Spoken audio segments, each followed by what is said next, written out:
Welcome to the Speak with People podcast. My name is Jason Raitz. I'll be your host, and this podcast exists to help you improve your communication skills. Whether you communicate one-on-one, to a team, from a stage, or from behind a screen, we know that when we improve our communication skills as leaders, it exponentially changes everything. It improves our relationships, it improves our leadership skills, and it improves our business skills. So let's get ready to dive into this next episode.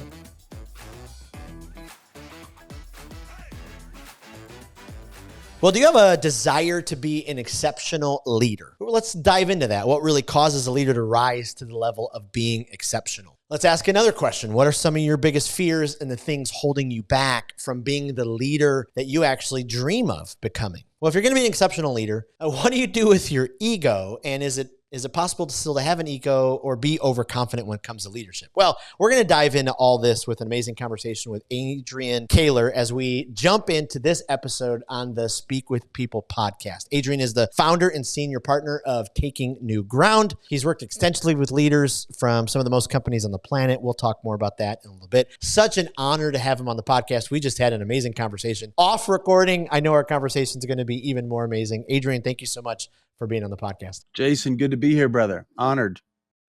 Absolutely. Well, hey, for our listeners, maybe give us an overview, a dive into your story. What's kind of brought you to this place? Yeah. All right. I'll do the shortest version I've got. Love it. Grew up in the middle of nowhere, Southern Illinois. Parents are both school teachers. Awesome, salt of the earth types. Loved growing up in that small town feel. Wasn't very diverse though, which is common. Small town. Wanted to get to the big city as quickly as I could. Went to school, played football, blah blah blah. Ended up picking up a nursing major.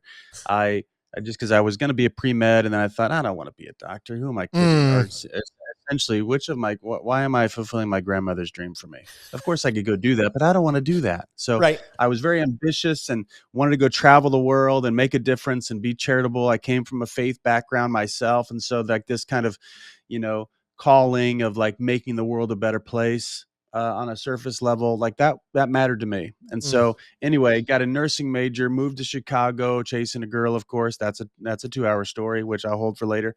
And we broke up 2 weeks after I got there, but I worked at a phenomenal children's hospital and was blessed with given the opportunity to go work on their float team, which meant like I didn't know anything. And I was fresh out of college anyway, but they trained me to be this utility player that could go and serve wherever they needed me. So it was awesome life training because I just knew enough to be dangerous and I was brand new. But I had to get really good at reading people and studying power and authority and knowing how to get things done in the midst of chaos, physical chaos for sure, but then a lot of emotional chaos. It's a children's hospital. So most of these are like the worst day ever for these parents, like their kid is maybe potentially even tanking.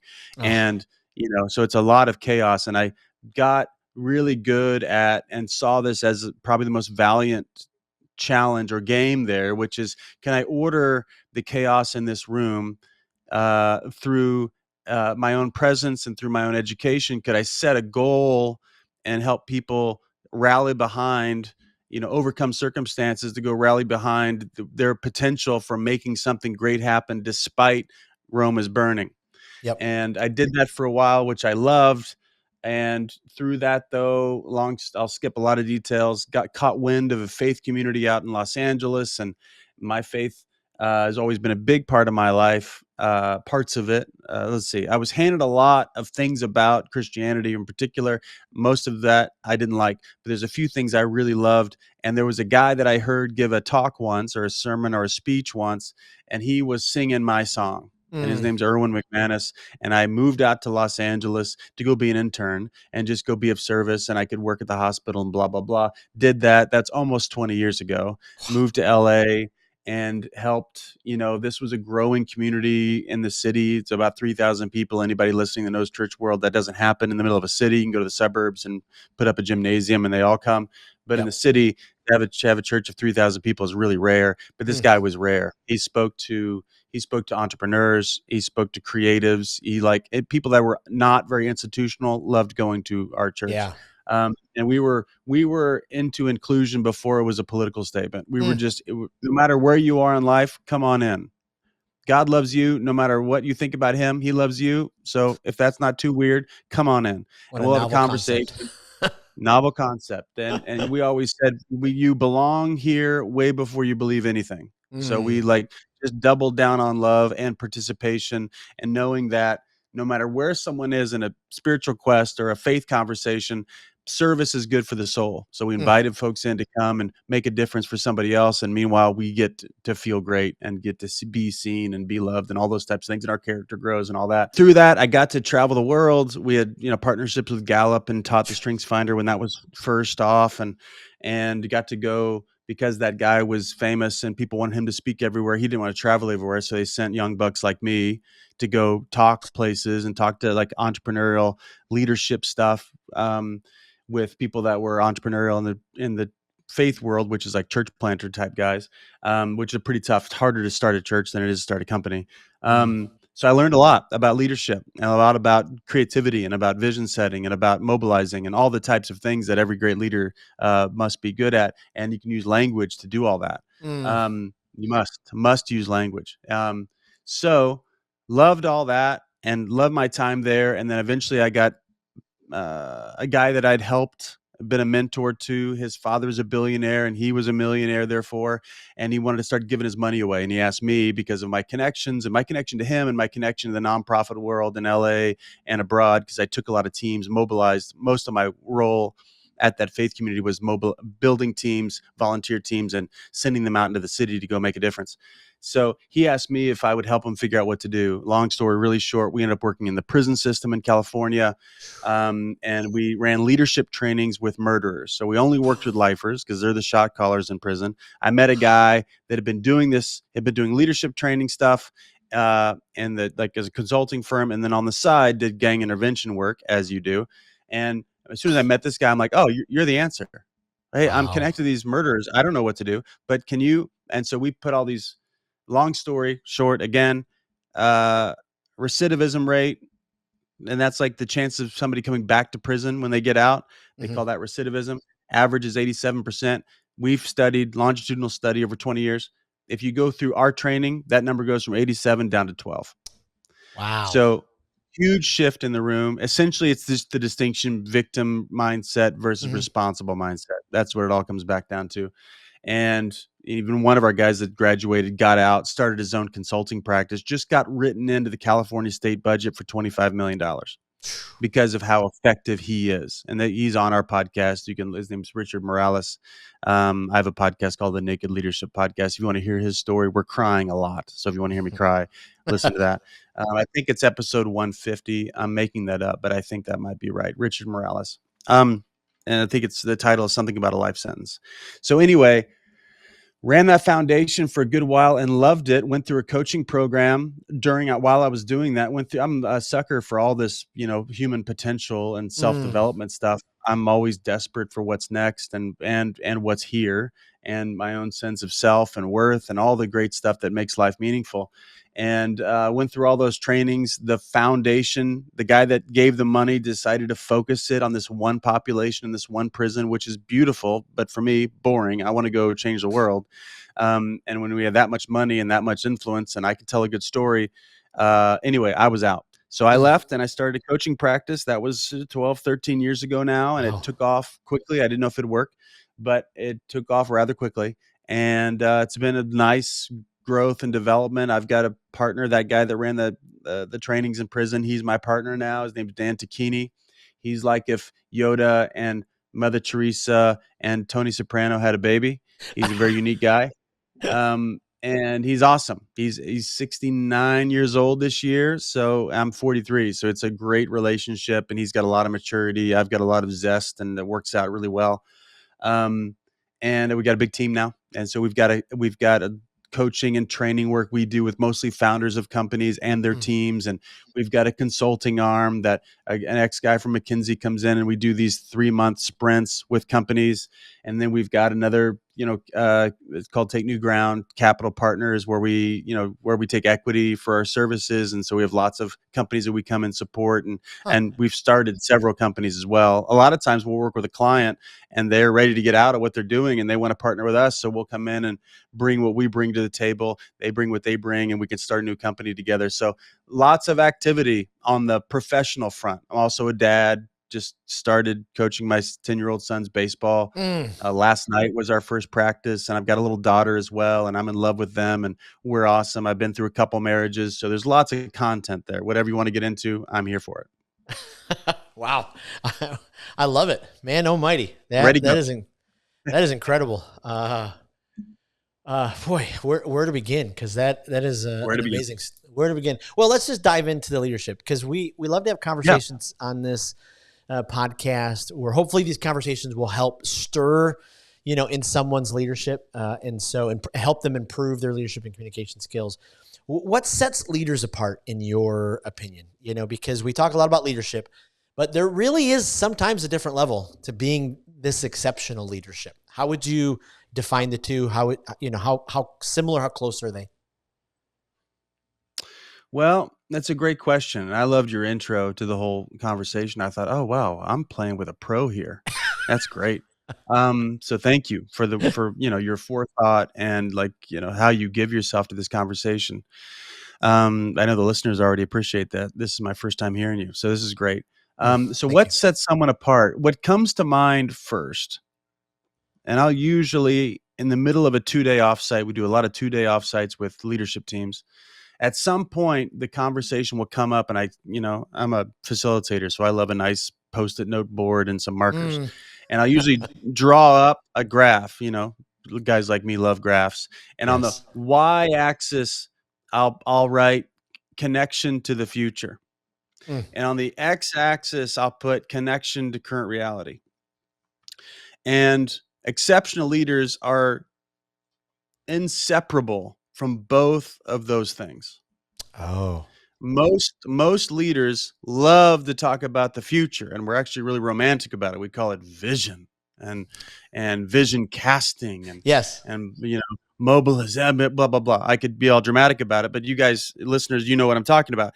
And that's good. That's what all politicians do, right? They just talk about the future, and people are like, yay, and they're generalistic conversations, and they're inspiring, and they're connected to core needs, and they put language to challenges, and they are the conversation is the solution. That's actually extremely important.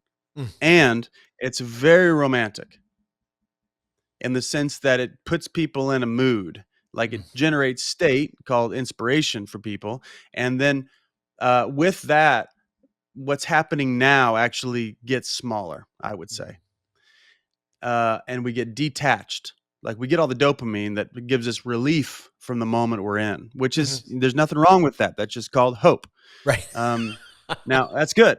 We ought to have that. So you got to be 100% connected to that conversation. Where are we going? What are we doing? Why does it matter? Who are we when we do that? Like those are core human conversations. Now, but people love to do that. But if you're only connected to that and not connected to current reality, then you have what I call the despair of possibility, which is anytime I listen to any politician talk, this is what I feel. I feel the despair of possibility because they're making promises, but they're so disconnected from what's happening right here, right now. There's a despair, but they're selling us possibilities. So the solution is to be very committed to the future and count on it. Here it is. This is the declaration about what will come, what we must do, the sacrifices I'm going to make, the sacrifices I'm calling you into making. Here's where we're going. And people are like, yeah. And now let's get just as committed and connected to how things are right now. Most people won't do that. If you want to be an exceptional leader, you must also put your arms around current reality, not avoid the things that are happening right now that are betraying what we say we want. And it gets worse than that though, because no matter what's not working now, you best not complain about it. You best inquire into it like this, okay, here's what I say I want, and here's what's happening now. How have I contributed? So you got to make it personal. How have I contributed to what's not working? Now, that's if you want to be an exceptional leader, you showcase Wow. personal responsibility. Not that it's happening. No, no, I am happening in it. Like Mm, whatever's happening, I have odd assertions. And one of my odd assertions is whatever's going on in your life, you want it to be that way. mm, Period. It's mm, perfect. Like the system is always producing the results the system was created to produce. Now, it's an odd assertion, but it generates a whole different type of question because it's not like, do I like it or not? I mean, I can not like it, but I keep tolerating it. I wonder why I like what I say I don't want. mm, That's a counterintuitive question that mm. most people dare not wade into. But there's freedom in that question because if I can answer that, like, everything's a mixed bag. So let's say I'm running a company and we've got great revenue and I've got an executive that I hired 10 years ago and now he's lazy and I keep him around. And I'll complain about Tom and why Tom's not producing the way he used to complain. And I'll say to a person, if they give me that scenario, well, how long has it been this way? He'll say about 2 years. And I'll Mm. say, well, you like Tom not being you like Tom being lazy. And they'll say, Ooh. what? I hate it. I always complaining to my wife about it and the partners about it and blah, blah, blah. And I say, well, you've still got it. So Uh-huh. there must be something about Tom being lazy that there's a payoff for you. I Mm, wonder what the payoff is. And we wonder about that because any chronic complaint that's got a system of behavior that supports it, there's always a system of behavior around a chronic complaint, one that's been around for a while. There's always a system of behavior that people don't want to own. Like for this, like Tom started being late. Tom missed his deadlines, and I didn't call him on it. I didn't bring it up. I didn't, sit down yeah. with him and talk about the plan for the next quarter and all that stuff. And they'll dress it up like, well, Tom's a big boy. He should be able to do that himself, but he's not doing it himself. And you just keep complaining about it. And what's the payoff? The payoff, you get to look good in your own eyes, Mm, right? You don't have to like put a relationship in jeopardy. You don't, I mean, if Tom leaves, maybe he's got a whole little coven of people there that if he left, other people would leave. I don't want to potentially pay that price, or I want to be busy looking like the good guy, yep. especially Yep. my experience of people that come from some kind of faith background. They love looking like a nice guy. Yeah. But lying is not nice. Mm. Mhm. So anyway, so exceptional leaders, to end this very long answer, exceptional leaders are very committed to the future. I realize that, to quote an old pastor from the west side of Chicago, that the world rises and falls on the backs of leaders. Mm. And they like that's true. And you need to set a vision and like live in your commitment and to becoming who I must become to generate that future and call other people into that level of sacrifice like JFK. Now, and also be as rigorous about putting your arms around current reality, especially the dark parts, Mm. especially the parts that make me not look good, or as we call it, hug the cactus. Um, like there are things about me that suck when I am that way, and I ought to own that. And if I own that, actually, I generate trust because it gives other people permission to be real. And then together we can be shoulder to shoulder and take on a challenge. That's what exceptional leaders do. Whew. Well, thank you for taking on taking us on that master class of leadership. Uh, holy cow! Was it I'm too think much? no, I'm listening to this going though. Uh, there are so many flailing leaders and companies that are struggling because they're trying Yep. to be someone they're not. They're lying Right. about it because they just because they're just trying to keep up this imposter syndrome. If they would just Yep. get to this reality, I mean, they would succeed so much quicker. I mean, it's just Amen. unbelievable. True. That is just incredible. With your work with leaders, do you find a difference or a different level or commitment to their own inner communication? It's so fascinating as I'm interviewing all these astounding leaders for this podcast, and getting to know more and more leaders outside in the world. To me, I've been so curious to watch and listen to leaders as they talk about the the own leaders' inner communication, their self-talk. Mhm. So I'm curious Yeah. if you could speak to that for a minute. Sure. Yeah. We talk about it this way.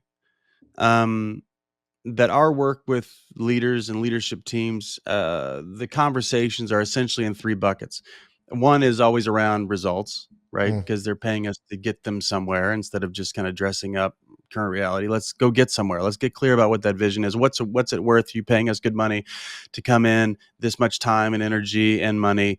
Let's get clear on what winning looks like, right? So we do that with a lot of detail. So annoying amounts of detail. Which is usually where it begins, right? They're saying they want to go here, but they're so vague it doesn't matter, right? So it's in and of itself, it's just a gesture. It's not reality. So anyway, we get really clear on what new results they're committed to create. Like even if you coach with me, I'm going to have them fill out a very annoying form called an intro form, and the first question after you get up past all the demographic stuff, I just say, "What new results are you committed to create in the life of this contract?" And it's usually 6 months or a year. So what new results, not like what goals do you have? Goals Right. are usually like a very beautiful gesture. Like this would be nice if that would happen. No. What new results, practical, like quantifiable results are you committed to create? All those words, obviously, I chose those on purpose. Not like you'd like it to happen. What are you committed to create? And that will clear the deck. So anyway, Wow. that's conversation one. What new results are you committed to create? And then I do the life of the contract, and then I do 3 months, right? So let's get clear about what 3 months look like from now. So that's the first bucket. Second bucket is aligning a team, right? Building and aligning a team. So it's like teamwork. That's a second bucket of conversations. And the culture fits in that, communication, meeting Yep. structure, everything really fits. Team life fits in that. That's second bucket. Third bucket is what you're talking about, which is what I call self-mastery or self-leadership. Great books put out by some smart guys called 360 degree leadership. You probably read that book. The assertion of the guy that wrote that book said that, I'm going to mess the numbers up a little bit, but leading down is something like 10% of our priority as a leader. He says, leading peers is 20% of leadership. Like leading people at your level is 20% of leadership. He says leading up is 20% of leadership. So whether that's, if you're the boss, you're leading the board of directors, you're leading the investors, you're leading like whoever's Yep. up. And then he says 50% of leadership is self-leadership, which is your conversation, like the conversations in your head. And so we spend most of our time in that bucket, because if you get that bucket clear around who the hell am I, what do I believe about the world? And it's not hard to find out what I believe about the world. Look at results. Results Yep. will tell you what you believe. And what, how much of an active conversation am I about who I'm becoming? Or do I think I'm just a certain way, which a lot of people do. There's lots Yeah. of payoffs to believing what Freud tried to convince us all is true, that I am my history. So it's an etiological view, they call it, right? So that's why, and you go to any therapist, they're like, let's start at the beginning, and then we get all clear about what's wrong with my mom and dad, and that's why I'm a chicken shit in the boardroom. No, Right. no, no. That's what you've decided about that, and that's what you're using to justify your cowardice. Yeah. It's not your dad's fault. It's the story you created about your dad to let you off the hook from living authentically. Why don't you quit? Why don't you quit hiding, sir? Yep. Anyway, so Wow. self-leadership is really being in this active conversation. I have this dynamic view of self, right? Most of our work philosophically is grounded in what's called phenomenology, which is the study of becoming. And famous people like Kierkegaard or Heidegger, Hegel, even who else? Oh, Carl Jung was a phenomenologist, like the study of becoming. So that's kind of our secret sauce that we don't put on the website because it's kind of weird for people, especially business people that want to like get stuff done or whatever. Right. If you change yourself, if you dare to transform, new stuff will get done. You can go bet on the mechanism all day long and think the new technology is going to make your people more productive instead of exploring why I let them get away from not keeping their promises. That's a deeper, more vulnerable conversation. But if you're willing to be in that conversation with yourself, not with guilt, not with shame, not with any of those just let's be with what is, man. Let's just own current reality. If we do that, you're already halfway to freedom. Most people won't even touch that. They don't want to get close to it. They want to live in Wow. they want to live in stories and reasons. why it's so, and then they just do what Kierkegaard said, that men find a level of despair that's tolerable and call that happiness. Yep. So Yep. yes, exceptional leaders are really aware of the conversation they're in, and then superstar leaders, whatever's beyond exceptional, are have decided to generate that conversation no matter where it is today. Let's say I'm imposter syndrome, or all the things people say to hide. Let's say I've got that. I'm insecure about this. Okay, good. Um, am I committed to being less self-focused? Mm, Most self-help books assume something's wrong with you. mm, That's why we all need help, whatever. right. But it's all very patronizing, and it's based on a belief that something's what we call the universal human paradigm. Something's wrong, bad, or broken with me or you or it. And I'm saying nothing's wrong. It's all working the way we've crafted it to work. Now, Mm, is that a future you want? Or do you want something else? Oh, you want something else. Great. What's that? And then what's it going to take from me? What right. sacrifice must I make in order to generate that future? There's a long list of sacrifices. So we have those types of conversations. That's why we're loved by a few. You got to be up for like the real combos if you're going to step into the ring with us. But we love people deeply. We call it fierce advocacy. Like, I'm going to fight for you like nobody's ever fought for you, but it's Yep. not going to be pretty. Right. And so I tell my clients all the time, and I'll shut up, that I uh, I I'm going to believe in you so much I won't believe you most of the time. Wow. Wow. And who So has that type of advocate in their life? I mean, that's powerful. it's rare. It's rare. Oh, I oh, also tell them at some point in our engagement, you're going to fight for your limitations. I'm going to fight for your capacity. Which one do you want to be right? jeez. Because they're going to try to Jeez. talk me into why they can't and why they won't and blah blah blah blah blah. I'm like, okay, but I don't buy it. I mean, you can do that if you want, but I think you're capable. I just think you're scared, and that's fine. I think you relate to your fear and cowardice. And that's also Right. fine. I've got that Right. T-shirt. I've done it so many times in my life where Yep. I've given up on what's possible just to keep myself safe. It's not like an indictment. That's called the human brain. It wants me to survive. Yeah. And survival is fine. It's just full of regret. And so how much regret do you want? Wow. Those Wow. that type of inquiry. We're into that just because that's more fun, right? Wow. My goodness. I mean, imagine the freedom though that comes if they submit them. I mean, obviously you are, because you experience it, but I'm thinking of our listeners, the freedom that comes if you find yourself in a scenario where you submit to that process and you're able to Right on. walk through your fears, because so many leaders, it's that fear of the unknown, it's the fear of taking a step off the cliff, it's the fear of speaking up. It's those things. And Mhm. if you're able to Right. rewire some of those voices in your head and have that advocate that goes, no, I got this. This will be incredible. Yeah. Yeah. That is That's powerful. the big adventure, man. That's what I mean, that's everything worth having in my view. Like, if I've got a belief, and this is always a big, deep philosophical conversation here that I'll try to avoid, but if so the core of my work is about generating vitality, Mm, because that'll usually do the trick.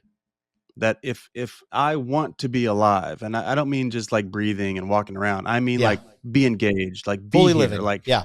experience this moment fully, and all the good stuff, all the bad stuff, I got my arms around it. I'll take it all, no matter what. Even if it's horrible, this is the only starting place available. And we don't want to end here, but this is the only, a relationship is over. Yep. I got betrayed by my CFO, blah, blah, blah. Make a long list of all the horrible stuff that could happen. And this is the only place to start. Or you can avoid it, but then you'll just never start. But if you put your arms around that, I say that generates a sense and a willingness to go be courageous. And if I'm, courage isn't the lack of fear. There's probably lots of old quotes here somewhere, but there's like, courage isn't the lack of fear. It's a willingness to like intervene Mm, in whatever's happening for the sake of a future. Like, vision is like a future that's worth having. So for the sake of that, I'm going to face this dragon, whatever metaphor you want to use. It's worth it. And that's vitality. And we all want that. We call it confidence, but right. confidence is the result of courage. Mm, So that's what I'm about, and calling people into that. And I think that's really fun. Keeps me on the edge of my seat because I'm scared to death every day.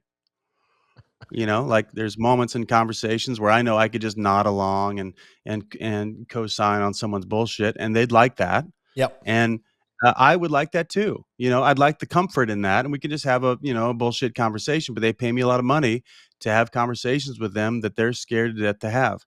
And so Right. I don't have to. Every day I get the choice. Am I going to jump and be real and fulfill my promise to them, to fiercely advocate for them, or am I going to play it small? And I've been doing this a while now, so I realized I know the ROI of going all in, and that's my commitment every day. It's so crazy because in my world, sometimes of working with communicators, Yep. they're so used to having their spouse or the people on their team who are side by side say, "Oh yeah, it was good. It was good. You connected well." And for the most part, those close people in those circles are not telling them, "Well, actually, you come across this way," or actually, those kind of things. So having that voice that just sweeps right through it. So can an exceptional leader then, can they also be a vulnerable, humble leader? I don't know why I just put vulnerable with humble, but I think so much about Yeah. humility and leadership, servant leadership go hand to hand. Sometimes we think of an exceptional leader as, like the one who's standing up the tallest, taking us through the Red Sea parting, all that kind of stuff. Can Sure. that exceptional leader also be, someone who cherishes humility and lives it out? Yeah. Well, I would say you must. I mean, Mm, there are um, different situations call for different presence, right? mm, So there's moments that are crises, and you need somebody that's can see past the crises, knows what to do, willing to take on the fire themselves, pushing forward. We're going to get this done. yep. You need somebody like that in the midst of chaos or crisis. But there's also to absorb, to stand in, to be vulnerable and humble. That's what's needed in the face of breakdown. And a lot of leadership is facing breakdown, Yep. right? Like something's not working, someone's messed something up, so we missed it, our plan broke, our blah blah blah. And if so, that's what's needed, is someone that's going to take it's vulnerable to take responsibility, because people can judge you and people can write you off, and people can usually agree with I mean, we all live. Adler was always talking about what he called life lies, which is Mm, his idea was that we all have a one, too many, whatever, a lie that we believe about ourselves, and we spend our whole lives trying to prove that it's not true. mm. So if if my life lie is that one of my favorites for me is that I'm stupid, that I'm not very smart. Now, that's weird because I'm pretty smart and I coach really smart people and they pay me good Right. money to advise them. But it doesn't matter. There's this conversation in my head about, oh, I'm lacking in the intelligence department. Mm, And if I don't watch it, I talk a lot. I mean, on the podcast, you asked me to do this, so I'll talk here. But in a coaching call, I'll notice if I'm like explaining a bunch and taking up a bunch of airtime, I'll ask myself, "What are you doing, man? mm.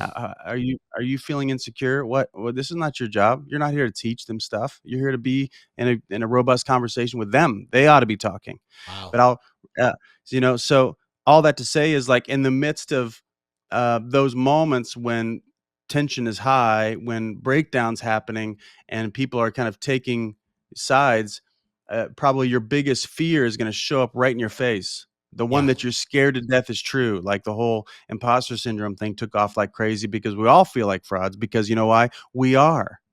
We are. We're Mm, writing checks we don't know if we can cash. That's called being on an adventure. That's called, taking a venture, taking a risk. I don't know if I can deliver. I've never done this before. And we ought to just own that. I feel like a fraud. Why? Because I might be a fraud. We'll see if I can deliver or not. But if somebody calls you a fraud, you'd be like, no, F you. I don't know what you're talking about. Don't you? We get all puffed up instead of saying, you know what? yep. You're right about that. I said that and I didn't know if it was true and I was wrong. Wow. And ironically, ownership generates, and I don't know if it's ironically. Let's see. What's the best way to say that? If I own my failure, it's a victory. Oh, if I own my failure, it's a Something victory. like that, right? Yeah. Like if I blow it and I try to avoid it or try to make it look better or try to cover my own ass or make myself look good, if I'm doing that, my failure is actually a deeper failure because it breaches trust everywhere. But if I blow it and I think about that and get really clear about how I blew it and where I missed the mark, because, it's a lot of times things blow up. We call it the shit sandwich principle in our work, where problems come to us as a shit hors d'oeuvre, but who wants to eat a shit hors d'oeuvre? I'm not gonna eat that. I'll send that back to the kitchen. It comes back as a shit sandwich. I don't want to eat a Yeah. shit sandwich. Send that back to the kitchen. And it will become a 2-course meal. Don't want to eat that, of course. So here it comes as a shit buffet. I'm usually talking to people. They bring me their shit buffet, and I say, "When did you know it was off? Mm. Tell me, what conversation, what meeting, what inclination did you know that Yep. this trouble was brewing and you pushed it away? Right. When did you know that?" It's always months before, right? Because most great leaders are very intuitive. They see the forest beyond the trees and all that. And so they know it and they're just a coward, and that's okay. But you got to own that. But if I do that type of thinking and fully account and I bring that to the team and say, "Hey guys, so this broke down and here's how I'm responsible. I'm not I'm not here to blame anybody. I'm not here to take the full Yeah. blame because we've all contributed here. But I want to start with, here's where I missed it. And would you all please forgive me? Because it's my job to lead with wisdom and courage. And would you please forgive me for that?" And of course, they're going to say yes. They might not mean it, but of course, they're going to say yes. And so let's account for that. And then let's go around the table and talk about how we all contributed to this with no blame and shame here. Let's just talk about it so we can get wiser and get more connected. And so we make sure this, as much as we can, this will never happen again. Your stock goes up when you lead that way 100%. with the right people. 100%. Some people are going to be cynical and Yeah. don't want to be on your team anyway, Yeah. but and so whatever, they're not going to be on board. But the folks that really want to love what they're doing, they want a leader like that. So it's like, be bold and also be humble. I mean, that's it, man. Be vulnerable. And if you take those things on, there's really nothing. A team can outperform anything you've ever seen before if you Mhm. build those types of ethics underneath it. Like, hey, we're committed to being like this on this team. Yep. And if you don't want to be like this, you won't last very long. And I'll help you find some other job. But if you want to play this game, Yep. here's how we are. We're really committed to this standard, and we're really committed to loving people deeply and loving ourselves really well, and not like in a namby-pamby way, in like an authentic way. And that support equals support, and challenge must go together. So we're going to challenge ourselves and challenge each other, and we're not doing anonymous feedback and all the ways people hide in corporate America. No, straightforward. I love you, I'm committed to you, and you're blowing it in this way. How can I help? Yeah. Holy cow. Sorry, I've been ranting. I've been No, ranting a little bit. I'm sorry Adrian, I about that. love it. I mean, it's just brilliant because if leadership, if we could get leaders on this path to recognize that stuff, it's like, when I was researching for the show and I went to your website, and you're greeted with the header, let's turn leadership into leadership. I Yeah. mean, it's just so true because leaders, we avoid, we run, we blame, we cast, well, they did this, they did that. But if we're able to just live with that humility and that vulnerability to say, yep, this is where I'm screwing up, or, this is where I'm Yep. dying on the vine. I need help. Oh my goodness. Yeah. Just absolutely incredible. Well, I've been doing this a long time, and I'm still in this conversation with myself every single day. Yeah. So there's no like arriving at this just because we've been developed as a species over time to survive. I mean, that's what our brain will do. You don't get a vote on it. Your brain's about surviving, Yeah. which is common day. It's a little bit connects to your intro question, one of them, the last one, like, looking good and feeling good and being right and being in control. Those are what we call the 4 survival needs. Mm. And your brain's going to do that. That's the number one thing, is to survive. Obviously, you don't get hit by a bus and all that kind of survival, but Yeah. it's more than that. It's ego survival. That's number one. You don't get a vote. That's gravity for human beings. The second one is your brain wants to save energy so you can survive later. That means I'm going to avoid this conflict now because I'm busy today and blah, blah, blah, and I'll deal with it later. And later never comes, of course, because I'm going to keep I don't want to take a risk. Yep. So, those are the two things. And so it's like the most important thing to think about as a leader, if you're listening to this, is do you have a mechanism in place? Do you have a process in place? Do you have accountability in place so you can be in the most important conversations on a daily basis?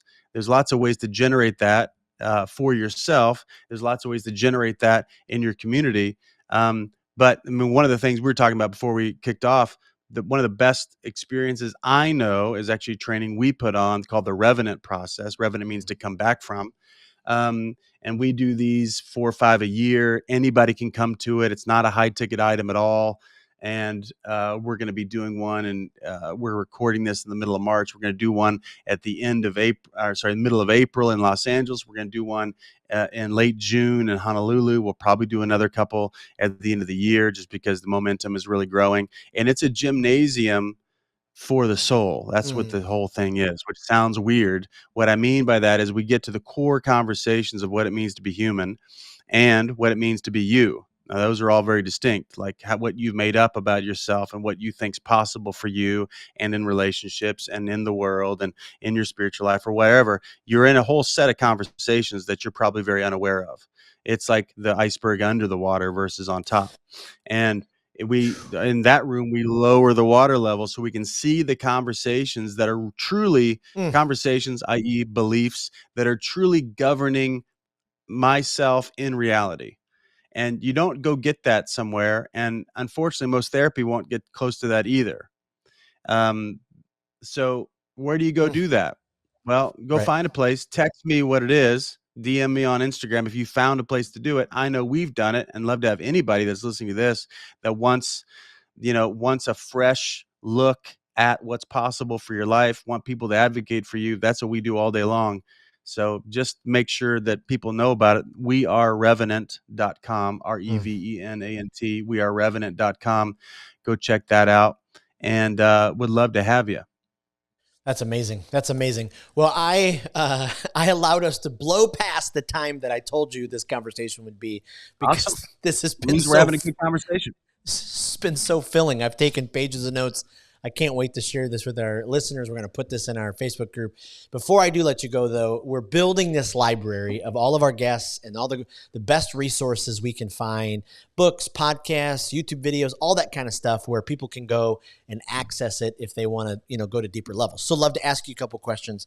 When it comes to speakers, is there a speaker that you just, from the way they deliver to their speech craft, I mean, every single time you just love how they, go about their ability? I would say, that guy that I moved across the country to go be around, Erwin McManus, is a unique mind. And, he comes from, speaks in the church world, but also now consulting a lot. So if you don't know Erwin, listen to him. He's got a podcast called Battle Ready, I think. Yep. He's phenomenal. Who else? I'll just say, just because I've got 1 minute left with you here. If you don't listen to poetry or read poetry, it's a good idea. There's lots of neuroscience about this now. You should listen to a guy named David Whyte, Whyte. My favorite work of his is called Everything is Waiting for You. So listen to him. Those are the two people I'd mention. Yeah. Is there a podcast? As a third close, if one of the most, I think, compelling public speakers of all time is a guy named TD Jakes. Absolutely. Yeah. Yeah. Is there a podcast that you're, I usually listen to, I don't listen to many podcasts anymore, although we have one, Naked Leadership Podcast, but Diary of a CEO. Oh yeah. It's become very popular. He does a great job, I think, and gets in some compelling conversations. And then a book. Is there a book that you'd recommend? Boy, every leader, you whether it's about every leadership leader, or whatever. you better read. I'll give 2: Leadership and Self-Deception by the Arbinger Institute. Leadership and Self-Deception, and then The Courage to be Disliked by Koga and another Japanese guy. The Courage to be Disliked. It's not like the title. It's about Adlerian psychology versus Freudian psychology. So Freud was the etiological guy. I am my past. Adler was I am my future. And that's better. Wow. So, Well, this has been so rich, so powerful. I can't thank you enough. Where's the best place? We're going to link to We Are Revenant, but what's the best place we should send people as sure. well? Hit me up on Instagram, Adrian.K. Okay. ADRIAN.K. Well, thank you again for being on the Speak with People podcast, and appreciate your time. Love you, man. Good to meet you. Appreciate you as well. Thank you. Well, thank you for joining us on another episode of the Speak with People podcast. We hope that you were encouraged. We hope that you were inspired and challenged to improve your communication skills. I want to thank you again for being a part of the Speak with People podcast community. Make sure you don't miss out on being a part of the Speak with People Facebook community group. Just head to Facebook, type in Speak with People, scroll down and join our community, because every single day we're encouraging each other. We're helping each other to improve our communication skills. Thanks again, and we'll see you in the next episode.